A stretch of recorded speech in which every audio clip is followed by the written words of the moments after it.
the Civil Rights Division's investigation into the practices of the Ferguson Police Department remain a top concern and priority.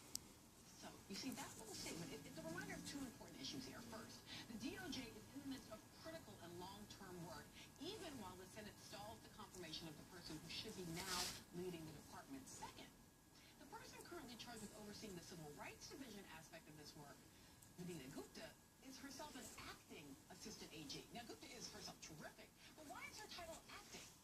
Because she stepped into the role after the Senate denied confirmation of an enormously qualified attorney to lead the Civil Rights Division for wholly political reasons.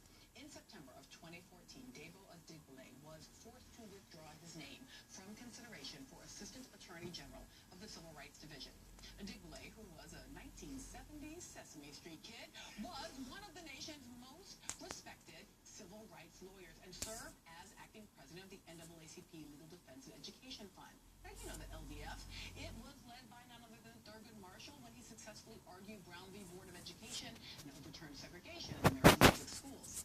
Given his experience, Dabo's experience, his reputation, and accomplishments, nominating Adigbile for the Assistant AG of the Civil Rights Division was obvious, non-controversial, until conservatives launched a smear campaign against Adigbile because the LDF had defended Rumia Abu-Jamal in an appeal after his conviction for killing a Philadelphia police officer in 1981. Don't miss this. Adigbile headed a civil rights organization that did what every lawyer is ethically bound to do in our criminal justice system: vigorously defended the rights of the client. And for that, he was denied the position for which he was qualified and nominated by the President of the United States. And it wasn't just Republicans. 8 Democrats joined the vote that has left the Civil Rights Division of the Department of Justice without a permanent director, even as that division is tasked with reforming policing across America. So if you have been thinking, surely it's just a matter of time before the Senate confirms Loretta Lynch because she's so obviously qualified, just remember Dabo. I asked the Attorney General about it when we spoke in February.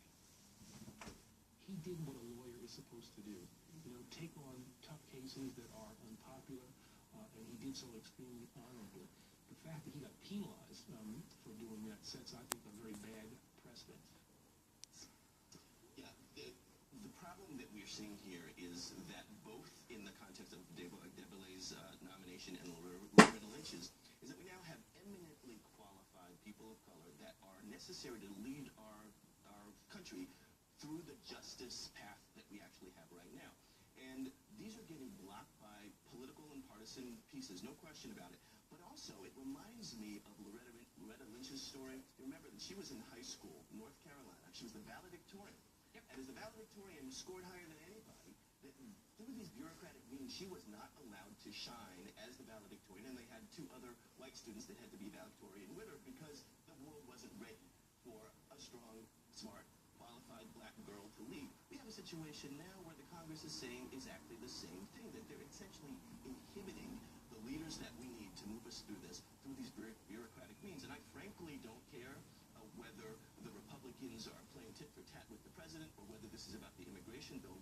There are black lives and white lives that are at risk right now that are getting slowed up because they're not moving this forward, and we have to change that. I have to disagree wholeheartedly with this. This has nothing to do with race. This is not political or a smear. Let's be honest. I'm not saying... Oh, it is political.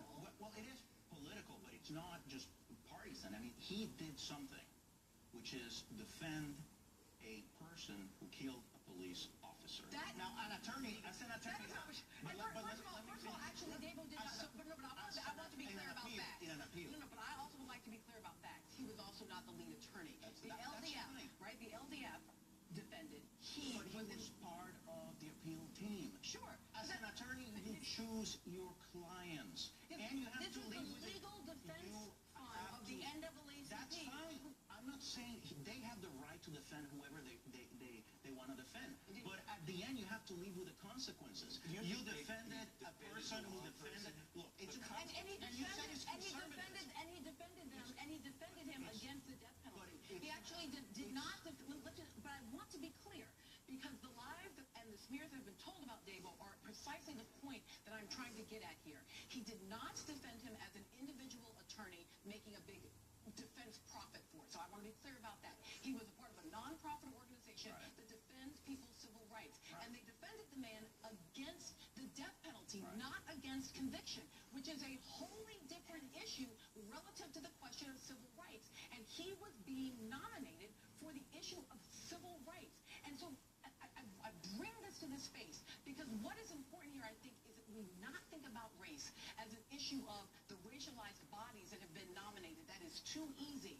We have to look at what it is saying about a broader system of justice and the ways in which it impacts people of color dramatically differently. To be fair, there was outrage because he was involved in this appeal defending this individual who killed a police officer. And it wasn't only There are members of the Supreme Court of the United States of Pennsylvania came forward and opposed this. I was very clear about what I think about those facing contested re-election battles, shockingly came forward and sided with Republicans when this got politically inconvenient for them. But also it's important to note that the court actually agreed with him on that death penalty piece too.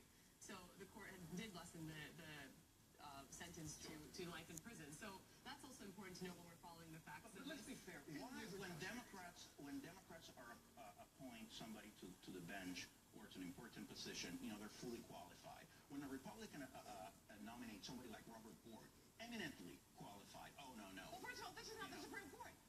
Gonzalez was nominated and confirmed in less than 2 months.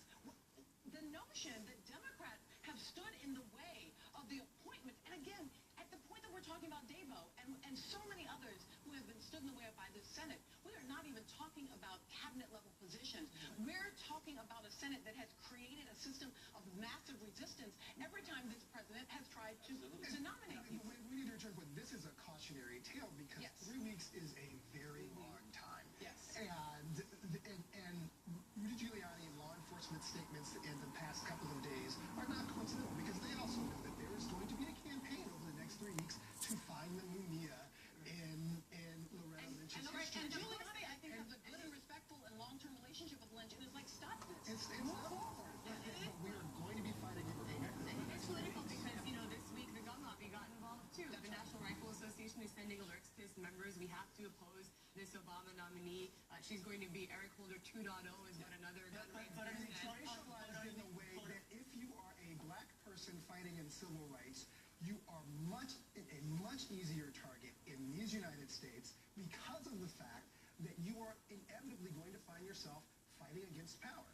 You're going to find yourself fighting against, and often against the way in which our criminal justice system is set up. When we come back, I want to go live to MSNBC national correspondent Joy Reid with new